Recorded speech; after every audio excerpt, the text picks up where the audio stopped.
Hello and welcome back to the True Crime Guys podcast. I'm Lauren. And I'm Michael. How's everybody doing?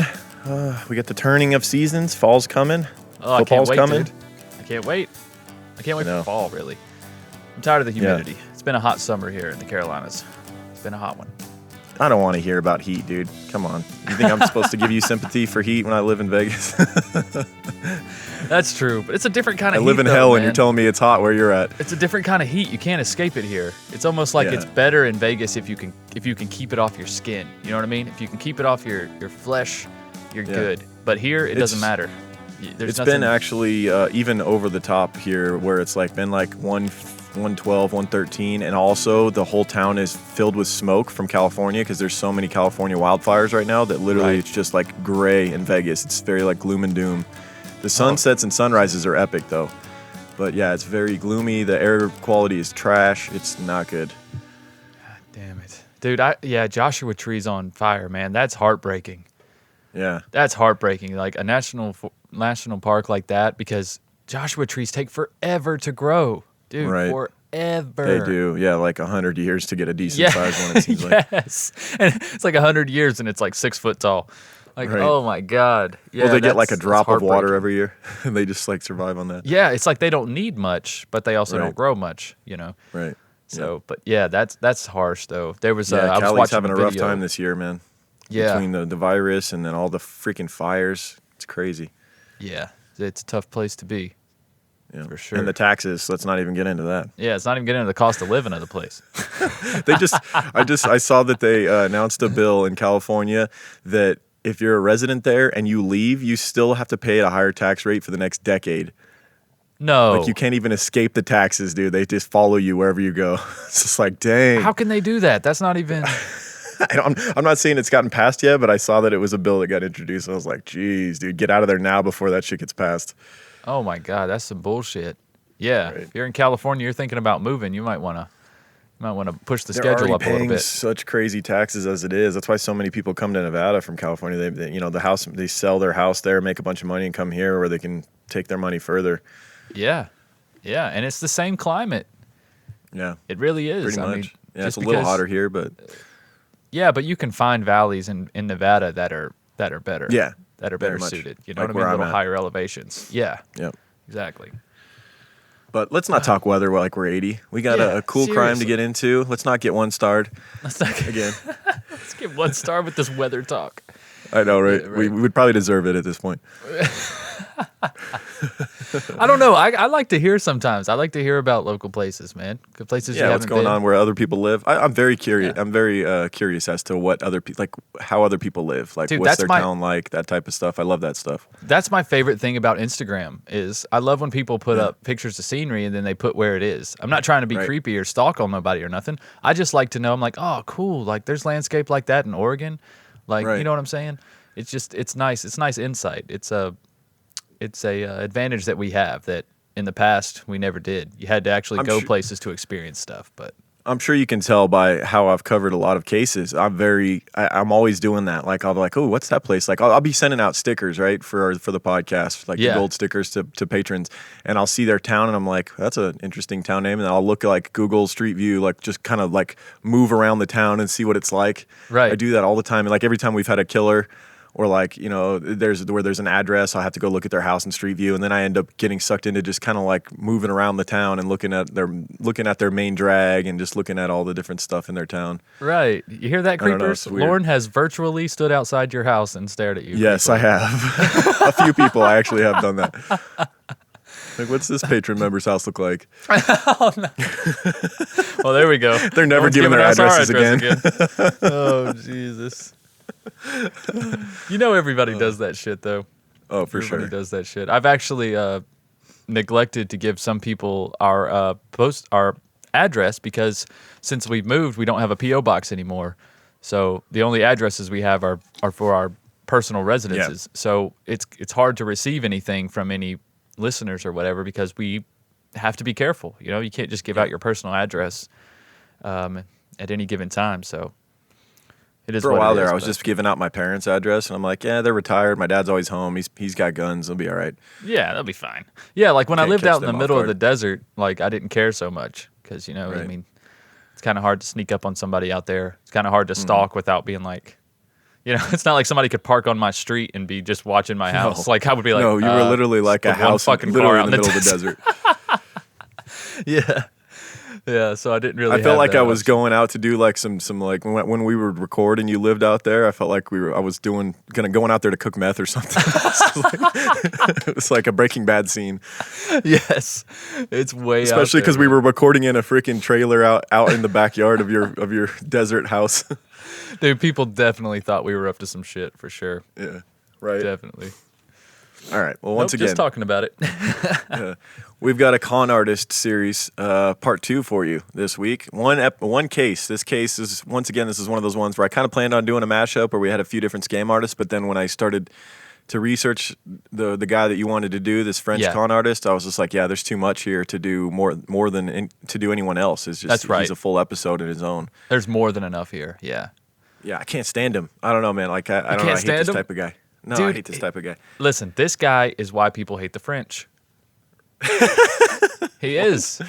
He is. I mean, so many people hate the French, which I wasn't aware of until fairly recently, honestly. And then watching Letterkenny, the Canadian sitcom, actually reinforced that for me. A lot of people really do hate the French. Oui, oui. They You do know what? that. I found And out they actually are that kind of a stuck up people. I mean, you know what I mean? Yeah. But rightfully so, though. They have some amazing cuisine. They're the city of love. They have an amazing language. Their language sounds awesome.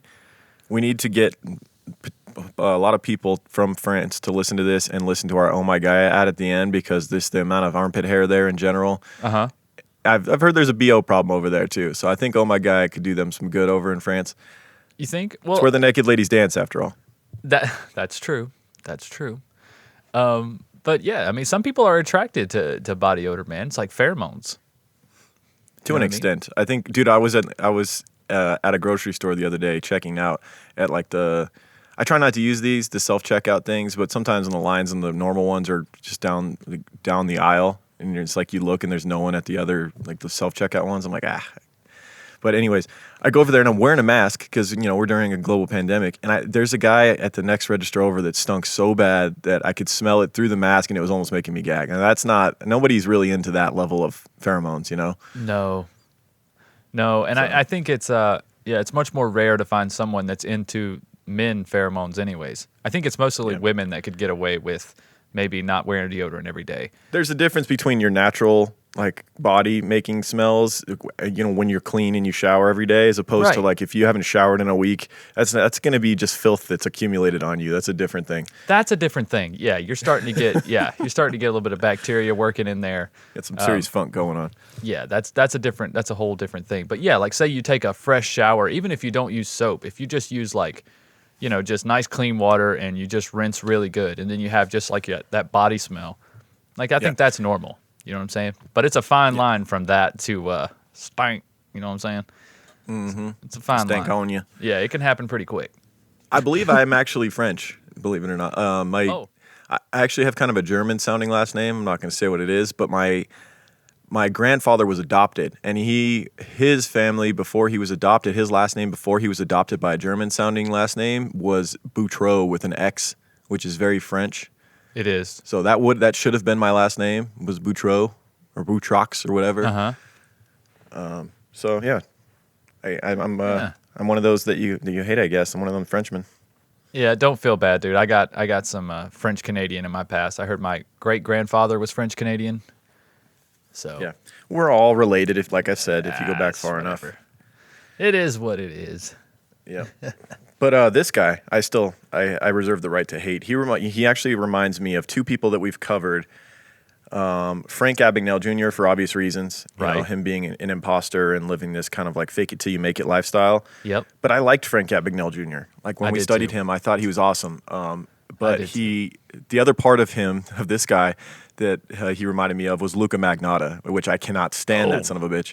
But is he not a combination of those two guys? Like, yes, he is. Yeah. What about the French bank robber we did? The heist of the century. Oh man, that was so long ago. I don't even remember. I remember that the ending was amazing. Like didn't he jump out of like a third-story building and ride off on a motorcycle or something? Yes, he did, and he had like some epic phrase that he yelled or something. Yeah. He's kind of like that guy too, Yeah. but not But quite I as smooth as respect that more. guy. I respect more of the work put in to like a Frank Abagnale Jr. scam and like even the heist thing, like the amount of work that's put into that, as opposed to just being an asshole that shows up at nightclubs and says you're somebody important, flashes around stolen money. Like that's Yeah. I have no respect for that. Well, I think he was at a huge advantage being French, right? Because in America, even though we have so much pride in our country, there is so much foreign romanticism here. Like, there's yeah. so many people here Anybody that with when an we accent's getting laid. exactly when we meet someone who is foreign, regardless of where they're from, it's automatically put up on a pedestal. They're automatically more believed. They're more interesting. It's right away. You know what I mean? Why do you think half of our American documentaries are done using a British voice for the narrator? Yeah. Is that necessary? This isn't a British story that we're telling, but we got a British guy telling us the story for some reason. Yeah, well, the voice, man. The voice just sounds more more intelligent. prestigious. Yeah, it sounds more prestigious, intelligent. Yeah, for sure. All right, well, let's get associated into it. We just had an 11-minute intro. Definitely All getting right. one started. Great. Well, bring them on. What are we going to do about it? All right, let's kick it off. You can be whoever you want in this life, and that is apparent. The only person you have to convince is yourself. You're doing it right now, every day, saying things like, I would never, or that's just not me. You say those things because you believe them. You have confidence in that being true. Now imagine having the confidence to say something, anything, that pops into your mind at any given time, and 100% believe it to be so. That, my friends, is how you get a French Rockefeller. He's a French Rockefeller. At first glance, he looks pretty stellar. You can find him in the fastest cars with beautiful women on each arm. He's a French Rockefeller.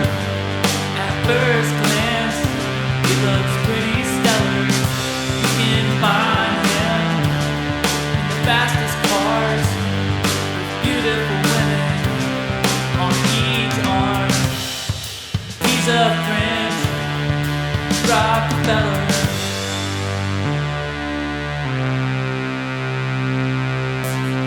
What you need to remember with these guys is that they don't know they're con men. They're wildly overconfident.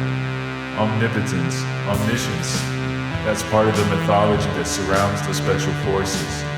Your guy can walk in the door and promise training in something he personally doesn't know how to do, and not even realize he's bullshitting about his own capabilities.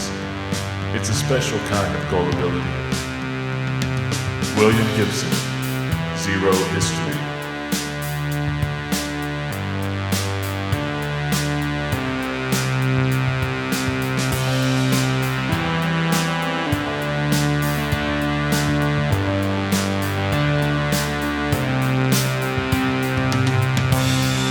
He's a French Rockefeller.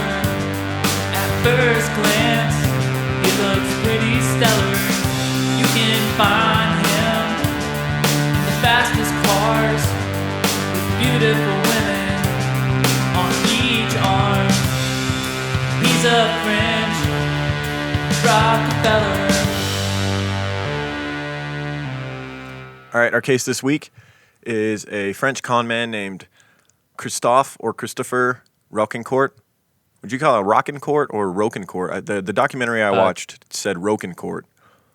I would say Rocancourt. I would say long O there. And we're going to go Christopher or Christophe. He sounds more douchey with just- Christophe, but Yeah, Kinda but fits it more. he even said Christopher. He even called himself Christopher. So we'll just go with that. alrighty. So I used a very well done article by EdgarDaily.com. This article was called Christophe Rocancourt, the world's coolest con man. I disagree on their take on I was just about to being ask. the coolest, but Yeah. nonetheless, the article was very well done, and I used a lot of it for the crime line. And we also watched some documentaries. I watched a very cheesy, very 90s, like saxophone in the background, lots of cutscenes to like bars being slammed with the key being turned on an old jail cell. A lot of those, you know. Oh, yeah. Yeah. See, my documentary wasn't like that. My documentary was done by NBC. It was a 4-parter on YouTube, and you just had to like kind of find them. Yeah. But it looked like it was done early to mid 2010s, somewhere around there. Okay. But it was really good. A lot of real footage, not much of the fake reenactment stuff. Maybe no reenactment stuff that I can think of, because there was so much footage and so many people were always filming this guy, and he always had people filming him. Right. He loved the camera. He loved being in front of it. He loved the paparazzi and the limelight. Yes. Yeah. A lot of I would say my paparazzi documentary had footage. the same thing going on. It was a lot of footage of him posing with different stars and whatnot, and Yeah. they interviewed several people involved. They interviewed his bodyguard, the guy that was his bodyguard for a while. Yeah. So That's the guy that kind of ended up getting him caught, right? The guy that kind of turned on him. yeah, he flipped The to the bodyguard. FBI. Right. I also saw another video. It was completely in French, and it looked like it was a French program. But it was about 19 minutes long, and it's actually pretty interesting to watch. I kind of got sucked into it. I watched about 10 minutes of it, even though I couldn't understand it. But it was just like him hanging out with all these different celebrities, and then it was like one film crew that was just filming him.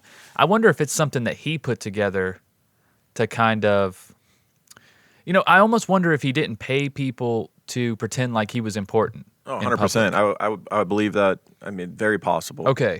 Okay, yeah, I'm feeling that too. I mean, you know, a lot of celebrities, they kind of leak information as to where they're going to be and whatnot, so that the paparazzi can go. A lot of times they act as though they hate the paparazzi and stuff, but that's not always the case. It may be with some celebrities that are so big that they don't need to do what I'm talking about, but a lot of the mid-level people in Hollywood, they're leaking, they're telling their manager to leak to the press, to TMZ and whatnot, where they're going to be on any given night. And then a lot of times I think they also fabricate some like chaos or like drama where they go. Maybe they even pretend to get into a fight with somebody on the Sunset Strip and that type of stuff. A lot of this shit it's phony, just like the career they have where they're, acting to be someone else all the time. I think it's a lot of fake it till you make it stuff, or if they've already made it, they've got to continue that persona they have of being important. Everyone's following them. Everyone wants to know what they're doing. But I think a lot of that is them doing that. Well, I guess if people are going to stalk you and photograph you in public anyways, you might as well be prepared for it. And I feel like if you can kind of be ahead of that game a little bit, Yeah. you know what I mean? If you're already going out into a public place, you're like, I might as well let them know I'm going to be there, and then at least I can dress accordingly. Yeah. Look good, so I don't, get one of those embarrassing beach body photos, that so many celebrities have out there. It reminded me a little bit of Goodfellas when De Niro, like the FBI are following them around all the time because they're obviously in the mafia or whatever. And like when they're sleeping and they're like surveilling him and they're sleeping in the car and he goes out to leave and he kind of like knocks on the window. He's like, "Come on, fucko, I'm leaving." He's just like, "Follow me." Yeah. There's a little bit of that with these celebrities, I think, at times where they act like they don't want to be followed, but they love it. Yeah, you're right. I'm sure it gets old, but there are times when it comes in handy. Yeah. Now, this guy, Christopher Rocancourt, he did come from very humble beginnings, and I think it created the mindset of someone who would do anything to not live poor anymore. We've seen it before. Because he was born July 16th, 1967. He shares a birthday with Will Ferrell and Corey Feldman, a couple of celebrities in their own right. Wow, yeah. One took a much different turn than the other. Will Ferrell still kicking ass, making funny movies, I guess. I don't know. I feel like I haven't seen a really funny Will Ferrell movie in a while. I don't know what's going on there, but No, I feel like he's just floating on his fame now. yeah. He's just like showing up in other things, doing side projects. Don't he have that Ron Burgundy podcast? Yeah, that actually, you know what? I enjoyed that for a while. I kind of stopped listening for some reason, but I'll have to check it out again. But yeah, I was enjoying it when it first came out. The Ron Burgundy. I love podcast. that character. Yeah. That character's great. That character can't be far off from who he is, or like, you know what I mean? I feel like it's very easy for him to tap into that character. It's almost a part of his own personality. Right. Some characters, He I was think, made to do it. overlap the actual person. Yeah. And it just becomes part of who they are. Like, for instance, like Ron Swanson, Nick Offerman on Parks and Rec. Mm-hmm. And he played Ron Swanson, and it's just like, that's just damn Nick Offerman. It's like everybody thinks like he's this tough, like libertarian, badass guy now that's just like a man's man just because of that character he played. And he kind of just went with it in real life. Well, he's got the mustache for it, so. He's got the voice too. The voice is he great. just looks like your principal or something, so it works. He does. He looks like your no business principal. He's like the principal they bring in when your school is like failing. Yeah. Right? They're tired of this But it's shit. great because it's like all tongue in cheek, so. Yeah, exactly. Yeah, so he was born in 1967 in a small city of Honfleur. I had to look up the pronunciation because it looks like Honfleur to me. Honfleur. Obviously, it'd be an American, but it's Honfleur in Yeah, France. if I was to pronounce, I'd say Han Flower. Yeah. Where are you from? Han Flower in France with that funny accent you Come got on, there, that boy? Honfleur. Han Flower. Yeah. So Honfleur in France. He was born to a poor family and spent most of his early life in an orphanage. His life was very tumultuous going in the early goings. His family life broke down when he was 5 years old after his father, who was an alcoholic, walked out on the family. His mother then turned to a life of sex work, leaving Christophe and his sister in the care of an orphanage where he lived until he was adopted at the age of 12. I feel like he had such a brutal early life that he got to the point where he was just like, I'm going to do me, like what's best for me over everyone else. I've gotten fucked so bad early on in life that I don't feel bad for anybody that I fuck over because they couldn't have had it as bad as me. I feel like he had that kind of mentality where he was just like a shark, like, fuck you, No doubt. I'm getting mine. No doubt. Yep. And he wasn't necessarily hurt physically, so he didn't feel like he needed to be like physically, retaliation in that way. You know what I'm Right. saying? I don't think he needed that like a serial killer does. Like Yeah, a there's serial no evidence killer that who's he taken was, advantage of or beaten. Yeah, there's no evidence that he was abused physically. Yeah, it was Right. more just And he probably Go ahead. right, and he probably also came to the conclusion early on that if he had money, none of this shit would be happening to him right now because he could live on his own. He could take care of Exactly. himself. He wouldn't have to depend on an orphanage or a family adopting him. Exactly. Now, he did live, after he was adopted out of the orphanage, he did live under a severely disciplinarian of a father who adopted him. So I don't know if that included physical abuse. It just didn't go into detail about that. But someone very strict, it sounds like, that was no fun to be in the home of. Right. But it probably taught him his work ethic, though. Yeah. I bet you, because it does take some work to pull off these stunts and some consistency, and a lot of intelligence, to be honest. Definitely intelligence. Yeah. So he eventually managed to flee Paris at the age of 18. Once he was 18, the foster family or the adoptive family couldn't hold him anymore. So he fled to Paris, where homeless and penniless, he began to create a life for himself out of nothing but his imagination and his deviousness. His first cons came under the pseudonym of Prince de Galitzine, a wealthy Russian nobleman he dreamed up to serve his purpose as someone who'd be involved in the kind of big money exchanges he was planning to take advantage of. So this is the first case where he starts going under a pseudonym of a powerful person, and right away it opens up opportunities for him, and we see a very George C. Parker-esque con here, where he's selling something that was not his for a whole lot of money. Oh, yeah, and doing it in a much more recent time, in the Right. 90s instead of the early 1900s. This was kind of a big deal, much harder to pull off, in my opinion. I know the internet still wasn't really live and kicking in 91, but still a lot of ways to fact check this, I think. Yeah. Yeah, so he managed to sell this building in Paris for $1.4 million, and this is the money he needed to now assume what the lifestyle he wanted, where he can really trick people into believing him when he says that he's this powerful descendant of someone very famous or well-known or powerful.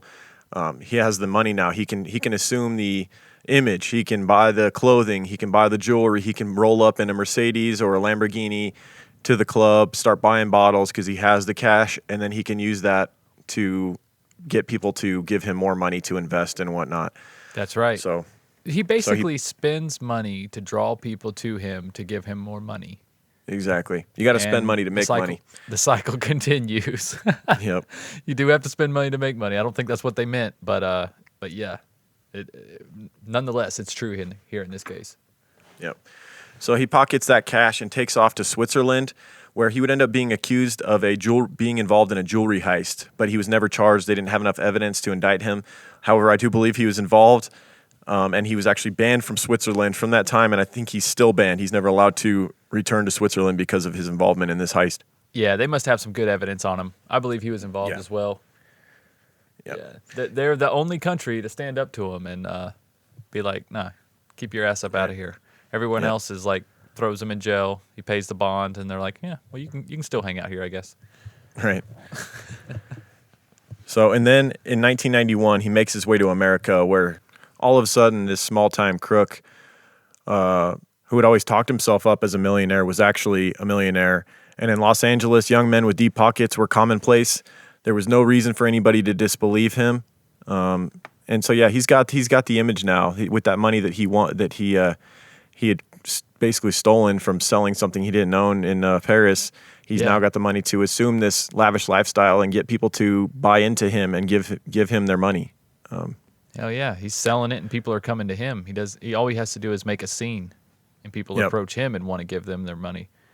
Exactly. Yeah, he's going to paint this picture by pulling up to these clubs where all the celebrities and high rollers hung out in a fancy car with a beautiful woman on his arm. Get right in, past the line, sit down in the best table inside, order all the best bottles of champagne and wine, and he doesn't even have to approach them because that would seem too eager. He lets them come to him, and then he starts his whole shtick of being powerful and making a lot of good investments or being the son of someone famous. Right. So upon his arrival in L.A., he invented various aliases for himself, including movie producer, boxing promoter, venture capitalist, the rich nephew of Oscar de la Renta, and even Sophia Loren's son, Sophia Loren was a beautiful actress back in the 50s, I believe. Just whoever he had to be, man. Whoever he thought would impress the person he's talking to. Exactly. He's a true sociopath where he didn't care about a wake of destruction that he left behind him. He didn't care about others' feelings. He cared about what he wanted. He would drain them of whatever he could get and move on without feeling anything about it. Very like reptilian in a way. Yes. Yeah, he was. Absolutely.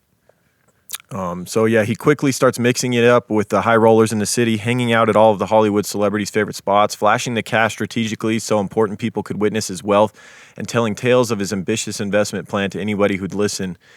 He had a natural charm that could win over the most cynical of doubters. He soon had the Hollywood elite eating out of his hand.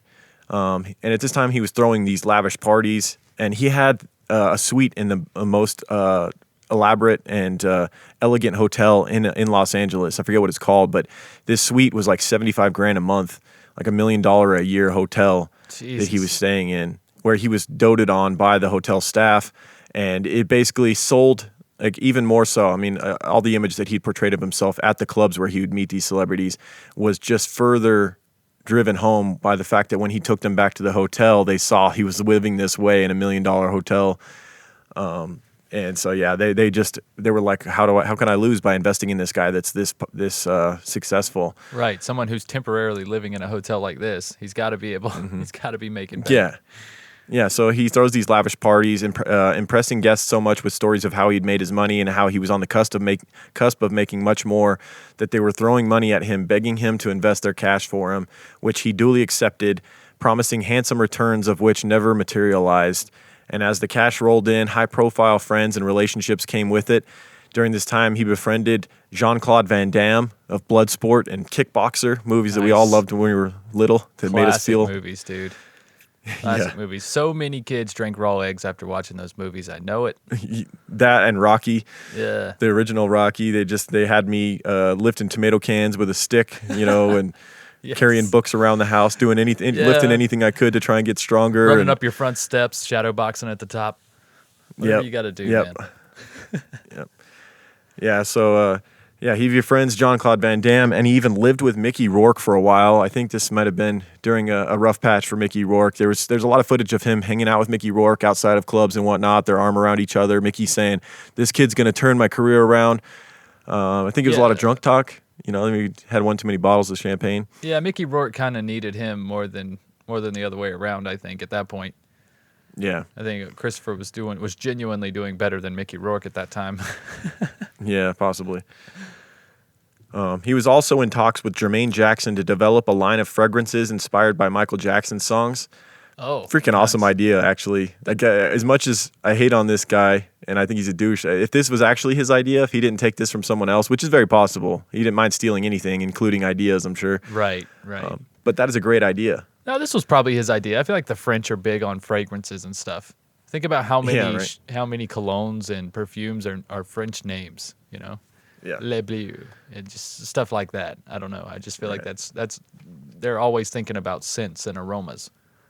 But naming perfumes after Michael Jackson songs, fantastic idea. What would you have to wonder, like, what would Thriller smell like? What Yeah. would Billie Jean smell like? Thriller would be like like a fresh zombie, like a A zombie. fresh zombie. Yeah, like a fresh zombie. Like that's how it makes people attracted to you. Like they really want to be around you, but they're not really that disgusting yet. I don't feel like know. that's saying a fresh turd. Well, there are fresh turds. Well, think about it. When you first get bit, you're not disgusting yet. Gosh, man. Yeah, you haven't rotted that much Yeah, yet, I your guess flesh you're has right. to rot. Yeah.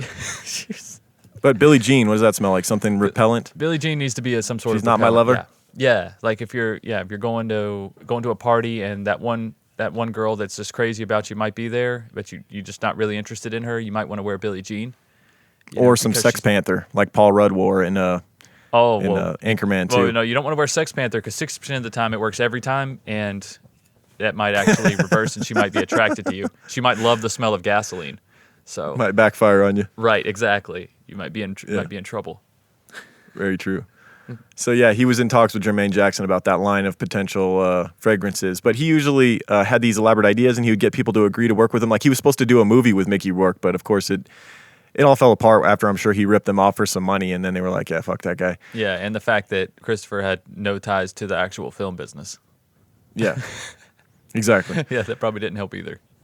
I did see in one source that I read that he had married in 1992. He married an actress named Gry Park, with whom he had a child. But I just saw that in that one excerpt in one article, and Yeah. I didn't see it in all the other ones. I didn't see it in the main study source I used or in the documentary. So, but I did feel like it was worth mentioning. However, 4 years later, in 1996, he did marry a woman that we all know he went on to be with for a while. Pia Reyes, who was a Playboy model, and he ended up having a son named Zeus with her. Of course, he named his son Zeus because he Of thinks of course he himself did. so highly that he could be the father of a god. father of a god who Yeah. spawned more gods. Right. Yeah, that sounds about right. Yeah. All the while, he was explains having an ego. affair with another Playboy model. And it Oh. says so much about how little he cared for others' feelings. He's with Pia Reyes, who really seemed to love him and stuck with him for a long time, no matter what he did. Yeah. And he's with another Playboy model, Rhonda Rydell, and he's bringing her back to his home where he lives with Pia Reyes and their son, taking her into the bedroom while Pia's in the living room or in the kitchen. And all the while, he was telling Rhonda Rydell that he was the son of a rich French countess. So, Wow. Believable lie, I guess. A little more than his others. yeah, at least he's got the French accent to go along with his story. Yeah, exactly. He would stay in all the presidential suites of all the top hotels when he moved around, running up huge bills, but always squirming out of paying the bill, claiming there'd been a problem with his card or a mix-up with the bank. So, and if he ever was tracked down and forced to pay, he had the money, but he had this mentality of like, why would I pay it if I don't have to? Of course. That's exactly right. These lies were so audacious that nobody dared question him when he would, it'd come time to pay the bill. It's like, of course I have the money. Look at what I'm driving. Look at what I'm wearing. Right, It's right. just obviously the bank's fault. Yeah, exactly. Exactly. Yeah. The lies were so daring. He just looked so powerful. It just I don't think these banks or these hotels wanted to really mess with him. They didn't want Exactly. to question him. So life was going well for Rocancourt during this time. He's now a multimillionaire with a stunning wife and equally stunning mistress. He was living out his dream of being this Hollywood big shot. And however, the foundations for his riches were far from secure. As we know, he'd stolen all of the money that he had. And when the unpaid hotel bills mounted up, the long-term lenders and investors started to ask for their money back. His finances came under scrutiny. So a lot of people at this time were reporting being ripped off by a similar sounding man. Maybe he had different aliases and different names, but the police were starting to connect dots and, Right. like I said, different hotels and whatnot, and all these different investors that had given him money were going to the police and telling these tales, and he started to connect all those dots. And by 1997, after numerous complaints and unpaid bills and unreturned investments were reported to the police. They ended up raiding Rocancourt's hotel suite, in which they found a gold Rolex, an unregistered .38 caliber pistol, a diary with the initial CR, an autographed picture of Michael Jackson, a bogus lease for a private jet, and a genuine U.S. passport bearing Rocancourt's name, which it turned out he'd bribed from the passport office to get. And it seems as though he'd bribed them for multiple passports just in case, because when the police raided this hotel, he'd already taken off. He'd become aware that he was being investigated. He must have gotten tipped off by the hotel staff or something that his room was being raided. Right. I don't think he knew ahead of time, or else you would think he would have taken his gold Rolex and his pistol and whatnot with him before he fled. Right, and definitely his genuine U.S. passport. Definitely would have took so that tells you he had multiple, because he actually did flee the country. Yeah, but you when he still was want to raided. take that with your real name on it, though. You see what I'm saying? Like the Yeah, diary but what I'm with saying is, how would initial he CR. have left the country without another passport? You know? Yeah, but he should have took both of them. Especially, Yeah, of course. I don't think he knew ahead of time necessarily that he was going to be raided, but I think he was tipped off by someone either at the hotel or a friend or something. Yeah. He did have, you know what? He had a friend within the Los Angeles Police Department that I forgot about. He had, the documentary I watched told a story of him getting pulled over while he was driving a Ferrari. And the LA police officer pulled him over for speeding, and he says to the police officer, the guy says, "Why were you speeding?" or whatever. He says, "Have you ever driven a Ferrari?" And the police officer allegedly said no, and he said, "Well, why don't you hop in and drive it?" And of course, allegedly, the police officer hopped in, drove the Ferrari, and they become fast friends. And this was his connection within the police department, supposedly. So maybe that's who tipped him off as to the raid that was occurring at his hotel. Yeah, I'm sure that police officer got a little more than a Ferrari ride. Yeah, for sure. Come on, bro. If he Yeah, became an informant to that extent, yeah. Exactly. He was actually seen in pictures with Rocancourt and stuff too, this police officer. So I don't know what ever happened to that guy, but Rocancourt, after being made aware that his hotel had been raided, he took off and went on a tour of Asia with a friend he had met in L.A. by the name of Charles Glenn. The pair took in all of the best hotels and restaurants in Bangkok, Hong Kong, Jakarta, and Shanghai, flying first class and being transported from venue to venue in private limousines. With millions of his profits still remaining, Rocancourt could have easily lived out the rest of his days in comfort and luxury in the Far East, but of course he wanted more, as do almost everyone we've ever covered on this. There's a point in these stories, whether it's a serial killer, where they could have stopped and probably never been caught, but they just can't help themselves. Con men are no different. They can't get enough of the thrill and the power of ripping people off. Right. And it ends up getting them caught. Yeah, it's not the money. It's just the fact that you got over on someone, you're more intelligent than someone else. I think that's the real rush that these con men get. It's not so much the money. Yeah. So amazingly, he decided to move back to Los Angeles, even calling the detective in charge of his case to let him know he was coming back and telling him, quote, "If you do arrest me, I'll just bail out and flee the country anyway." Sure enough, that's exactly what happened. When he returned, he was picked up for illegal firearms possession, at which point he posted his $45,000 bail and disappeared. For most people, this would have been the wake-up call to drop a life of crime and stay invisible for the rest of their days, but Rocancourt was not most people, and unable to resist the bright lights of America, he next showed up in 2000 in New York City. In New York State, where he would end up in the Hamptons, of course, because that's where the money's at. Mm-hmm. But I feel like the Hamptons are a far cry. They're a lot different than Los Angeles. In Los Angeles, I feel like you have a lot more phonies. You have a lot of people that pretend to be rich, much like Christopher himself, where they go out and they run up credit to have expensive clothes and Rolexes. But people they faking really it don't till have they all that make much. it in Los Angeles because there's more places to live outside for a reasonable amount and then still be showy in LA. But I feel like in the Hamptons, not really the case. It's old money, real money. That's old money out there. Yeah. So in the Hamptons, in 2000, he shows up now using the alias Christopher Rockefeller, as in a fictional French branch of the rich American family, the Rockefellers. So he's got the French accent. And he says that he's a descendant of there's a French chapter of the Rockefellers apparently. No one was going to call his bluff on that. He looked the part. He was playing the part well, and he was renting a hotel suite in the exclusive Hamptons area of Long Island for $15,000 a week at this time. So people had no reason not to believe his claims that he was a Rockefeller descendant. And following his Los Angeles model, the con man would hold lavish dinner parties at which he'd convincingly tell people of grand plans to transform their $50,000 or $100,000 investments into millions. The scam that worked so well was working again, and he was soon earning millions from hopeful investors looking to make a quick buck. But the Hamptons were different in many ways from Los Angeles, and the people in New York were slightly shrewder than those in LA, apparently, because Rocancourt, or he may have been getting sloppy, but after only a few months on the game in the Hamptons, he would end up being arrested for yet another unpaid hotel bill, as well as reports of him ripping off people in the area.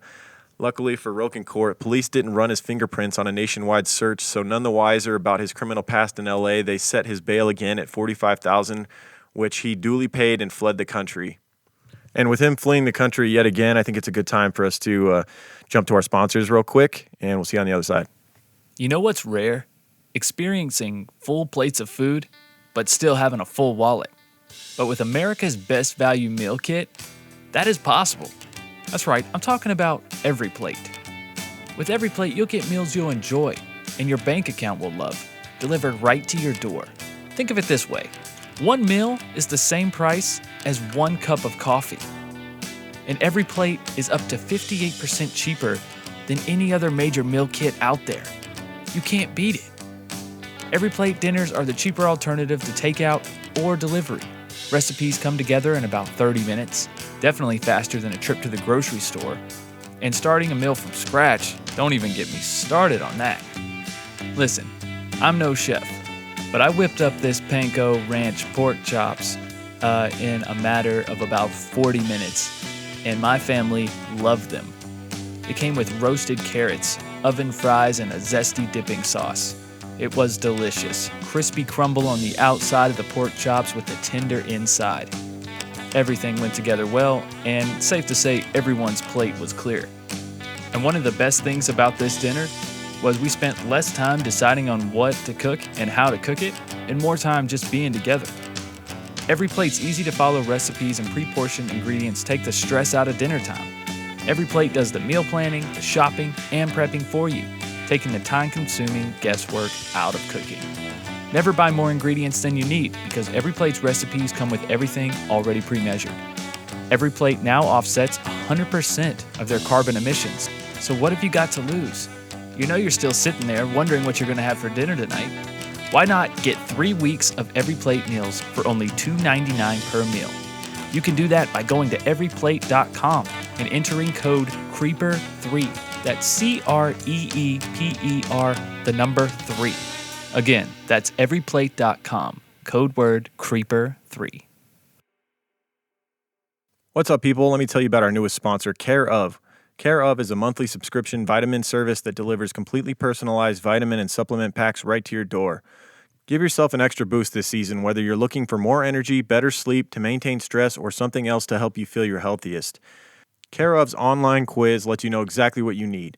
Their fun online quiz asks you about your diet, health goals, and lifestyle choices, and only takes about 5 minutes to find out your personal, scientifically backed vitamin and supplement recommendations. I actually took the quiz. It was fast. It was actually kind of fun.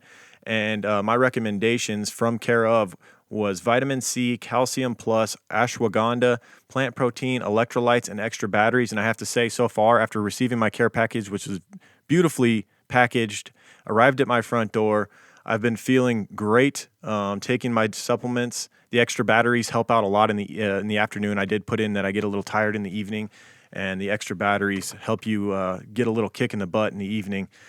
So far things are working out great. Loving Care Of service so far.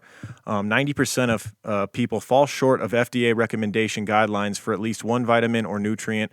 Find out where you're lacking with Care Of's online quiz and get back on track to reaching your health goals. Getting your vitamins should be easy and convenient. It can be really hard to know what vitamins or supplements you should be taking, but Care Of makes it easy to find out what you specifically need to be your healthiest. Care Of delivers daily vitamin and supplement packs customized to your recommendations to promote personal health and wellness. Your personalized Care Of subscription box gets sent right to your door every month with personalized daily packs, great for a busy, on-the-go lifestyle. Experience the Care Of difference. Love this. A portion of every sale goes toward the Good Plus Foundation, which provides expectant mothers in need with valuable prenatal vitamins. So not only are you helping yourself, you're also helping others by signing up. As well, you also get vegan and vegetarian supplement options available to match your dietary needs. You can track your progress with the Care of app and earn rewards when you remember to take your vitamins. And Care of's delicious, nutrient-packed quick stick powders can be added to your monthly delivery for an extra easy boost whenever you need it. And here's the best part. Because you're True Crime Guys listeners, you get 50% off your first month of personalized Care of vitamins if you go to takecareof.com and at checkout you enter promo code CREEPER50. That's CREEPER 50 at checkout for 50% off your first month of personalized Care of vitamins. CREEPER50 at checkout. All right, so we're back. After being busted in the Hamptons for fraud and whatnot and paying his $45,000 bail because they didn't know all the stuff that he had done in L.A. and elsewhere. They didn't connect those dots yet. He was able to flee again out of the country. This time he flees to Canada, where he would assume the identity of Grand Prix driver Michael Van Hoven. And this just has to make you wonder, like, he's getting away with this. Well, we know now. He's getting away with this because of the fact that this is a time where people don't have smartphones in their pocket. They can't just pull out their phone and Google Michael Van Hoven or Google whether there is a Christopher Rockefeller, who's a descendant from the French chapter, all this stuff that he says. He's getting away with it because this is during a time where people would argue at bars about, who won the World Series in 93, and they'd have to call their grandfather who knew all these things, and, you couldn't just pull out Google. Exactly. Everybody had like flip phones in their pocket at best. Exactly. Had like the razors. Yeah. So while in Canada, he has numerous brushes with the law yet again, and he really should have quit while he was ahead, but his insatiable appetite for the con ultimately led to his downfall, as in 2001, he and his wife, Reyes, were arrested in Victoria, Canada after being charged with defrauding an elderly couple out of $100,000 in a real estate scam. And like we said, this is one of those things where he hurt someone who gave him like all of their money, someone who wasn't all that, someone wasn't a rich celebrity and it wasn't embarrassed and something like that. It was reported because he was taking advantage of regular people now. That's right. That's a good thing to bring up at this point. That's a good reason why this has gone on so long, is because of the embarrassment that most people felt. People who were rich and established in society, they didn't want the embarrassment of their name being out there that they got took. There was numerous people who he scammed who never reported it. Never. Nope. Just because they didn't want that kind of slight on their name. Yeah. And he knew that. That was smart. It was smart to pick victims that were in that pool, you know. And he claimed that he didn't really feel bad for them because they were already rich and he was ripping off the rich or whatever. That's right. However, we see that he rips off a masseuse in the Hamptons for $14,000, which was like everything she had. She was a very normal woman of menial means, and he had taken everything she had when she finally tried to get her piece of the pie. So he pleads guilty to defrauding the elderly couple, to the LA charges of illegal firearms possession. So these jurisdictions in America are finally working together. And also to charges for bribing passports, and to the fraud charges in New York. At his 2002 sentencing, he was ordered to serve 5 years in prison and repay $1.2 million in damages to his victims. Rocancourt served a year in prison before being extradited to New York and pleading guilty to the charges of theft, grand larceny, smuggling, bribery, perjury, and fraud against 19 victims. Those 19 are probably just a small portion of people that he actually ripped off. Like we said, a lot of people didn't report him. And in September of 2003, the plea resulted in a fine of $9 million, an order to pay $1.2 million in restitution, and a term of 3 years and 10 months in federal prison. And although he'd been still caught, nothing, dude. I know that's nuts, right? Especially the time in prison is just not enough. Knowing that he's not going to stop once he gets out. He's going to continue to do this. His track records showed that. This is all he knows how to do, is rip people off. Absolutely. And so, although he'd been caught, prison didn't stop Rocancourt from making money, as he wrote a best-selling autobiography, I, Christopher Rocancourt, orphan, playboy, prisoner, where he'd claimed to have made more than $40 million as a result of his various scams over the years. So this is just another scam for him, trying to sell books about the scams that he's done, still benefiting off the victims from prison. Unbelievable. Yeah. One thing the dude can do, he can make money. Yeah. He can seriously make money. So after getting out of prison, he would return to Paris in October of 2005 after completing his sentence. He lived with former Miss France, Sonia Roland, and they had a daughter together named Tess. They announced their split in early 2008, so they were together for a few years. Just another relationship he'd had with another kid who he'd move on from and not father. Right. Great guy here. In 2009, French filmmaker Catherine Brelet accused Rocancourt of scamming her out of $700,000. Brelet, who was diagnosed with cerebrovascular disease in 2004, accused him of taking advantage of her due to her mental capacity. So I looked into cerebrovascular disease, and my very small understanding of it is it's like a lack of blood flow to the brain, which I imagine could definitely affect your ability to think clearly, I'm sure, at times when it's acting up. And he seemed to take advantage of her mental capacity and rip her off for a ton of money. Due to this event, the film Bad Love with Rocancourt and model Naomi Campbell was canceled, so he was supposed to be in a film she was making. Yeah, he actually had a red carpet appearance with Naomi Campbell, and she is so much taller than him. It just looks so odd because she's got to be like a foot taller than him, and she's walking down the red carpet with her hand on his shoulder, just like, it's just like he's like, "That's this little guy I brought with me." Right. But yeah, they were supposed to be in a film together. Yeah. So Brelet told a French journalist that her first meeting with Rocancourt was the worst day of her life, even worse than the day when she was diagnosed with her cerebrovascular disease.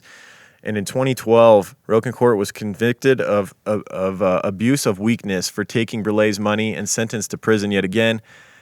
In October of 2014, he was again caught up in a crime, so he apparently didn't spend more than a year in prison for taking advantage of Brelet, because it was 2 years later he was already arrested again, along with his lawyer, 23-year-old girlfriend, and the member of the French police who he alleged to have bribed in order to get genuine passports and visas for people whom he'd charge a fee to. So he was good at this document forging thing. He was doing this way back, back in his early, I think in his teenage years, he was already into forging and whatnot. Well, that was the first big one he did. He forged the deed to that building in France. Exactly. Right. Yeah, so that was kind of his bread and butter. He just went back to it after being, served in prison a couple times. He probably didn't have the money to act like he did before, to have the elaborate persona, and so he had to go back to his roots and forge for a while, and he was probably going to gain money and then go back to his old shtick of ripping people off again. Yep. This case was still ongoing, but if history is anything to go by, we expect to see Christopher Rocancourt at the head of an exclusive private dining table, sipping champagne sooner rather than later. So that's kind of where it ends with the article that I used to study this, and also kind of like our documentaries and stuff. However, I looked in to see, because there wasn't much new information about him available on Google that I could find, except if you are willing to translate from French to use the translator. So I found a French article that was written on June 25th, 2020. So this year, just a couple months ago. In this French article, it says, Christopher Rocancourt, he's now 52 years old, was having lunch this Wednesday with a man named Mathieu Jerome Burscan. I probably ruined the name. His historical lawyer. Basically, the guy's his lawyer. They were having lunch on the terrace of a famous Parisian restaurant when the latter's home, his lawyer, located in a neighborhood district, was broken into. According to our information, the elevator went around all the rooms of the 120 M2 apartment, but was not interested in the documents, nor the computer, nor the folders, cardboard from the lawyer's professional files. His attention fell on the safe. According to the first elements of the investigation, the individual would have managed to open it alone. The police estimate the damage at nearly 100,000 euros, but it could be revised when a precise count of missing goods is made. The judicial police seized of the investigation of the Paris prosecutor's office. Thanks to a witness, the investigators were able to establish an initial report of the suspect. A relative of the lawyer passed an individual he considers suspicious in the entrance hall at the time of the facts. He was carrying an object that protruded from a tracksuit pocket that may have served as a tool for the break-in. The building does not have video surveillance camera. And so, to me, knowing the past of Christopher, while Rocancourt was meeting with him, somebody broke into his attorney's apartment. Quite a coincidence. And his alibi, of course, it's so perfect. It's so perfect the way he did it. It's like his alibi is that he was having lunch with the attorney. It's like, how could I have done it? It's like, well, if you really think about it, of course you could have told someone exactly where to go, that there was a safe in there. I'm sure he's been in his attorney's home before, and seen Oh, the yeah. safe. He knew the safe was there, and he knew that he wouldn't be home if he was at lunch with him. So that's a perfect time to strike. And to me, this just says he's still scamming. He's still out there ripping people off, He's and still doing he has it. no He's scamming people that's trying to help him. exactly. That's He's crazy. scamming off his own He don't- fucking lawyer, in my opinion. Yeah. He just does not give a shit, dude. Yep. So that was in June of this year. So yeah, he's not changed as we said, and the prison sentences that he's received, a year there, 2 years here, just not Right. enough. He's just going to continue to rip people off as long as he can, unless he's Yeah, locked the behind detective that chased him in L.A., he was convinced from the first time he met him. He's like, yeah, people like this guy do not change. No. They'll never change. No. He's like, he'll have to stay on our radar forever. The idea of until he's him dead, working a because- normal 9 to 5 for regular wages is not. It's not in his wheelhouse. It's not something he's ever going to do. No. He would last about 2 days doing that. He's like, not why in the don't I just cards. rip off the owner? I'm going to go break into his safe instead. Dude, I mean, and if you don't have the emotional connection and you're free from that type of bond of Yeah. humanity, then yeah, I mean, I don't understand why you would work a job. You know what I mean? How could you, knowing how easy it is to get money from someone, especially, I mean, someone that you can just ditch and go somewhere else? You don't give a shit. Exactly. That's just how he lived his life, man. He didn't need anybody else. That's how he felt. I guess he felt like I was abandoned at birth, and I don't need anybody, and I'll never need anybody as long as I just keep taking advantage of everyone I run into. Exactly. So yeah, that's part 2 of our Scam Artist series. The fake it till you make it expert. Fake it till you make it, man. Yeah. Maybe even better than Frank Abagnale, man. I don't know. I don't know who made more money. I can't really remember how much Frank made. I know he was rolling in it though when they but isn't it funny they caught him in France? It's Right. like they went to each other's countries Right. to hide. Christopher Christopher knew Rocancourt his couldn't own stay country away well from enough. America. Christopher knew his Yeah. own country well enough to know that he didn't want to end up in prison there. He'd rather be. It's much better to end up in L.A. jail or prison than because it yeah, didn't sound like that's Frank true. Abagnale had the best time when he was locked in that solitary confinement. Remember? Oh pretty yeah, brutal. that's right. That was a tough time. Yeah. Yeah. But he didn't think anybody would be chasing him out there. Right. That's crazy. So It's yeah. funny. 2 con men. Yeah. All right, guys. Good Well, stuff, let's talk about some Oh My Gaia. Yeah, let's. Oh My Gaia is an innovative, all-natural deodorant, fragrance, and beard oil company specializing in paraben and aluminum-free products. Their innovative line of deodorants inhibit the growth of odor-causing bacteria while maintaining effectiveness. At Oh My Gaia, they use only all-natural, paraben, and aluminum-free organic ingredients. And they have tons of scents to choose from. Everything from vanilla, cherry almond, sandalwood, lavender, lemongrass, Egyptian musk, coconut, dreamsicle, leather, lumberjack, honeysuckle, fireside. And of course, we have our very own scent called True Crime Pine. And guys, there's new scents being added all the time. So One you of wanna them check is the pear, I website. believe, and I'm wearing pear right now. I got a nice Pear, sample of yes.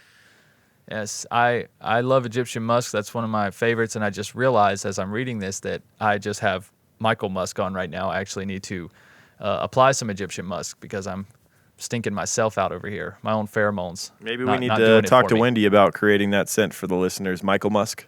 Sounds Oh, intriguing. Michael Musk? I Sounds don't think they intriguing. want that. I don't know. I think it'll work a lot like Fresh Zombie or Billie Jean, like we talked about earlier. Just take a swab of your pit right now and send it to Wendy in Oh, a first class mail and see what you think. You know, she'll open it and pass out. Yeah, thanks.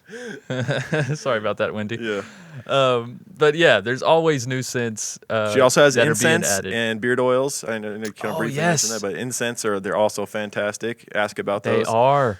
And they burn forever, guys. Yep. They're not like the Yep. cheap incense you get at Walmart or whatever, and it takes forever to light. No, like once you light these things, they burn forever, and they stay lit, and they smell amazing. I love incense.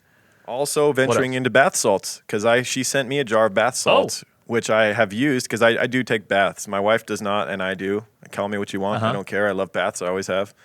That's fine, man. Soak it up. Yeah, man. It's good for the body, right? But yeah, That's the right. bath salts, I've tried them. They're fantastic. Oh, okay. Okay. Yeah, Just might don't have smoke to try 'em. those then. No, don't Not for smoke human them. consumption.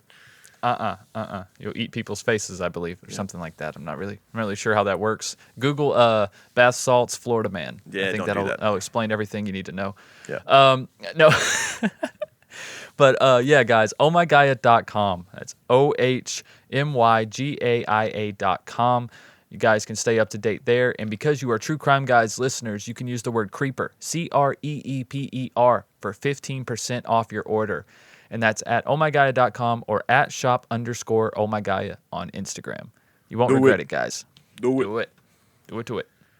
All right. As we mentioned, we did a Patreon exclusive episode last week. You can find our Patreon page, patreon.com/truecrimeguys. $2 a month gets you all sorts of premium content. And that's why you didn't hear us if you're on our normal podcast feed last week. If you thought we didn't record, you're wrong. We did. You just have to go to Patreon to find that episode, which we did on Greg Kelly. It was 2 hours long. It was based off, we used the amazing docuseries on Showtime called Outcry to study for that. Highly recommended. So, guys, also, while we're talking about Patreon, some big news with Patreon. It's not available for all accounts, and I found this out because it's not available on our Strange and Unexplained Patreon, which is patreon.com/SNU podcast. But for True Crime Guys, you are now eligible to pledge for a year. So I know when we first started Patreon, we had a lot of people requesting this. They're like, I don't want to have the monthly recurring payments. Is there a way that I can just pay up front for you guys for a year or whatever?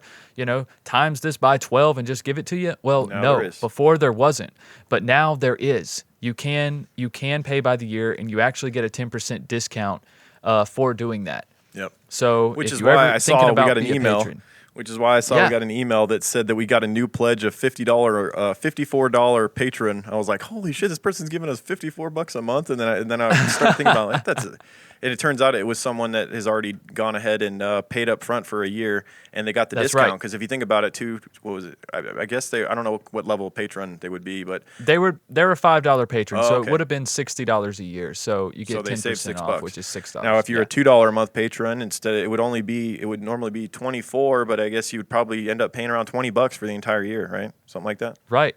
Yeah. Not bad. Yeah.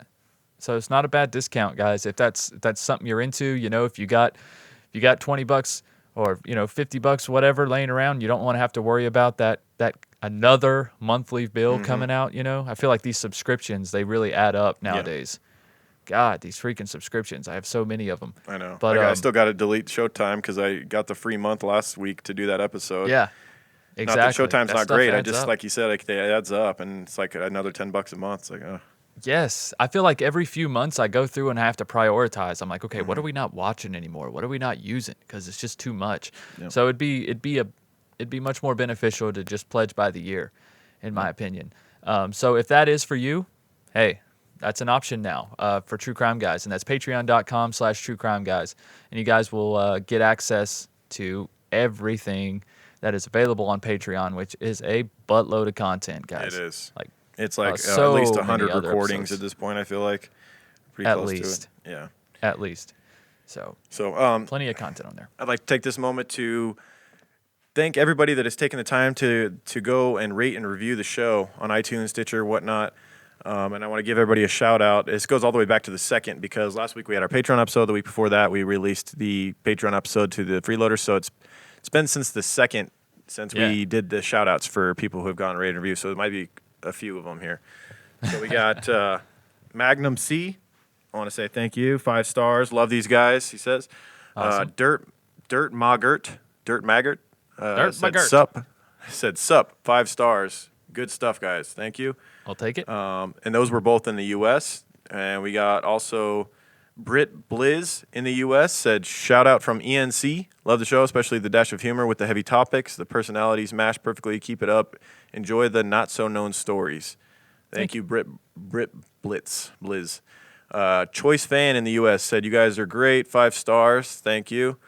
Let's see. Lily in OZ in Australia. Said Leslie, Melbourne, Australia. Awesome. Glad my sister recommended you guys, mate. All right. Oh, we got another one from Australia right after that. We got Serbian Mafija in Australia. Said, long-time listener, enjoy the banter. Nothing worse than people who take themselves too seriously. Keep up the great work, boys. Oh, right on, mate. We definitely don't do that. Crikey. Molson's mom in Canada. Right on. Molson's mom. Isn't Molson a beer in Canada? I have no idea. I feel like Molson's is a beer in Canada with the moose on the front. Molson. It sounds like it. It sounds like it should be. Sure If it is, could someone in Canada please send me some Molsons? Hell yeah. That sounds awesome. Said so. Molson's mom says, "Awesome, 5 stars. I was never a podcast listener till now. Can't stop listening." Haha, we Thank converted you. you. And she's from Edmonton, Alberta. So shout Right out on. to the oil fields and whatnot up there. Right?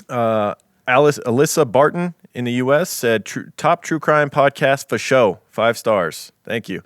Nice. Calf Pap in the U.S. said, it's a crime conversation amongst friends. 5 stars. Thank you. Ken B 425 said, it's all right. 4 stars. I appreciate the honesty. Thank you. All right. It's always good to, when you get more than 1 stars, when somebody has some criticism, like 1 star, I just feel like 1 star, it has to be really bad. Right. Show to one, they're not trying at all. Yeah. They're just being assholes. It's like you're being a little bit spiteful when you just leave a 1 star. Yeah. We We just disregard those because you're just being petty. Whereas if you give us 4 stars and you have some criticism, that's a lot more understanding, and we'll actually read those and we'll still give you a shout out. Yeah, exactly. So Pyro 785 said amazing 5 stars. Thank you. And she's in the U.S. Or Pyro could be a dude as well. I don't know. Pyro is in the U.S. Nerdy Stargirl in the U.S. said 2 awesome guys, 5 stars. Thank you. Thank you. BCFDIF in the U.S. said 10 out of 10 recommend, 5 stars. Thank you. Hell yeah.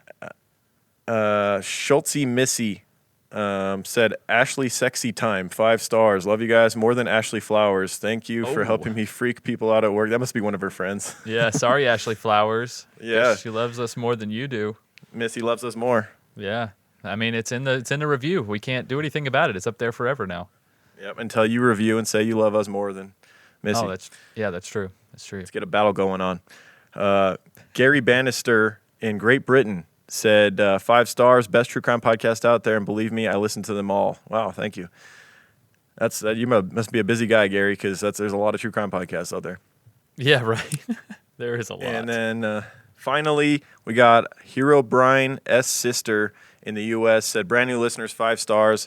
Just started listening. I'm all caught up on one of my faves, Killer Queens, who we did an ad swap with. And so we're starting to see the Killer Queens listeners coming over. So welcome. That's right. Welcome, thank you Killer for Queens checking listeners. us out. Yep. And if you have not listened to Killer Queens, guys, go check them out as well. Exactly.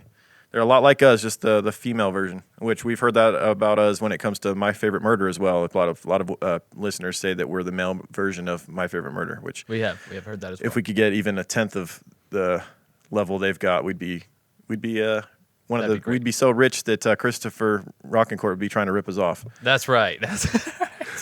That's saying something. Right. All right, guys. You want to talk about your other show or our other show, the other True Crime Guys Productions? Yes, I do. But real quick, while we're doing shout-outs, I want to give a special shout-out to Mr. Jason Layfield, okay? Because he wrote on Twitter, he said, cool, maybe I can get a shout-out. The Patreon ones that I got from you guys and True Crime All the Time were lackluster at best. Lackluster at best? What do we have to you do? You ungrateful son of a bitch. All right, Jason, well, here's your shout-out. Thanks for being a listener. Thanks for listening to everything. No, I'm just kidding, bro. We really appreciate it. We appreciate you talking us up on Twitter and spreading the news about the show. And also thanks for being a Patreon on both of our shows. Hell yeah. Our other show being Strange and Unexplained. If you're unfamiliar with that, patreon.com/S&U podcast. If you want to support that show there. But hey, maybe you're unfamiliar with the show altogether. Look up, if you just search True Crime Guys on your podcast app, Strange and Unexplained should show up. You'll see the logo is like 2 velociraptors, and it says True Crime Guys presents Strange and Unexplained. Guys, it's kind of hard to miss. So on that show, we talk about unsolved crimes, missing persons cases, and just strange things that are going on in our world. Sometimes it's just strange pandemics that maybe kind of flew under the radar. We talk about anthrax, eugenics, and then all the way to missing minorities. I've been trying to cover a lot of missing minorities on that show lately, cases that don't typically get a lot of attention. And it is difficult. It's very difficult to scrounge up information on those, but I'm not going to let that deter us. from covering these cases and getting that attention out there. So again, if you're all caught up on true crime, guys, check out Strange and Unexplained wherever you listen. Absolutely. It's a great show. It's gaining some heat, I think. People are checking it out. Is. It's doing well. Yeah, it's starting to gain some ground. I play my little role in it, Lawrence Synopsis. That's right, Lawrence Synopsis, man. The theme a good time. that gets Go check stuck it in out. everyone's head. That's right. Is that about do it? Go check us out all over social media at True Crime Guys on pretty much everything. And Facebook, we have a private Facebook group, which is run by Michelle K. Thank you for that. Yep. You can go, you can be your kind of secret freaky self and talk true crime and stuff with like-minded people in that group. So that's right. I think that group is definitely well check that over out. 1,000 members now. So there's plenty of other creepers on there who want to talk to you about this type of thing, but they can't talk to their family. So go listen. Speaking go of family, look at their memes and stuff. Yeah, speaking of family, I can hear that my family has returned. I usually have them go down the street to my parents' house during recording, and we've had a few technical difficulties that you guys won't even know about in this show, and it's taken 3 times longer than it should have. And now my family is just like they're fed up in their back, and I can hear them. Yeah, my around family's upstairs, getting a little so it's time to end this restless as well as I am. Yeah. You know, when you talk about the same thing 3 or 4 times, you kind of start to get burnt out on Right. it. But hopefully you guys couldn't tell, and hopefully the show was as good as ever. So. Yep. All right, guys. Well, thanks for listening. We'll see you guys next week with another Free Letter episode. I don't know if we're going to continue on the Scam Artist series, but we could always do a different one. I kind of feel like talking murder. I feel like we haven't talked murder enough lately. Yeah. And we could always come back to the crime. It's not like we have to do them one after another. I mean, shit. How long of a gap did we take between the highway the killer freeway series? killers. The freeway killers. Yes. Yeah, it was forever. People had to beg us to do Patrick Kearney to finish that series off. We were like, we don't want to. He's not interesting. There's so many things we haven't covered yet. We just started on this true crime journey. And yet it turned out to be one of our better episodes, I think. The beep beep moped situation. Meep meep. That's right. I'm glad we waited. Yeah. was Sometimes you got to wait for the timing. The timing just wasn't right until then. That's right. Yeah. So, all right, guys. We'll see you next week. Who knows what we're going to do, but we'll be here, and we love y'all, and keep creeping. Keep creeping, guys. True crime guys, in the desert we like a mirage. It's okay if you clicked on us cause you thought we was True Crime Garage. Now we ain't mad at you, sit down, let us talk at you. I'm talking to the creeper army, we out here making murder, get murder. True crime guys, in the desert we like a mirage. It's okay if you clicked on us cause you thought we was True Crime Garage. Now we ain't mad at you, sit down, let us talk at you. I'm talking to the creeper army, we out here making murder charming.